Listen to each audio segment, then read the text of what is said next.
Guys, meron lang akong isi-share sa inyo ngayong araw na to. Actually, sa trabaho to. Okay? Um, Meron kasi akong nakausap. Isang company lang kami, but then nasa ibang department siya. And ito yung nangyari last year pa. So, 1 taon na po nakakalipas. So, nung time na yun, nakausap ko siya.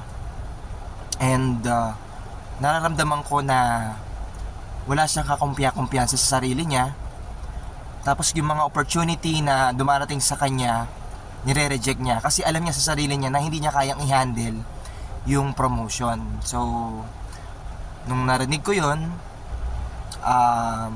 siguro dahil sa puso ko na kailangan ng tao na to ng tulong or na-encourage ko siya, kahit hindi ko siya kilala, kahit sa telepono na lang kami nag-uusap, in-encourage ko siya.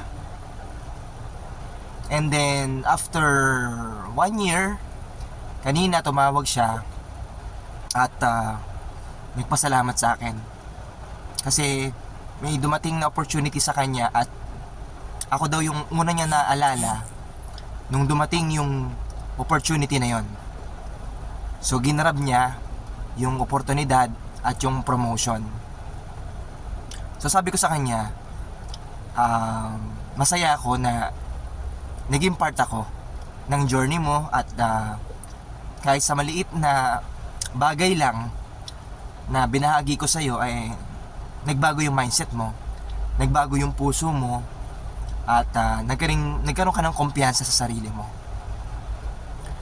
So yun, na-realize ko lang talaga na alam mo yun, kahit nakakatulong ka ng isang tao lang na mabago yung mindset, mabago mo yung perspective ng buhay, yung puso niya, magkaroon siya ng kumpiyansa sa simpleng pananalita mo lamang, mararamdaman ka naman ng kausap mo kapag genuine ka at sincere ka dun sa sinasabi mo. So, nagpasalamat siya sa akin and gusto niya na ma-meet niya ako in person para pasalamatan.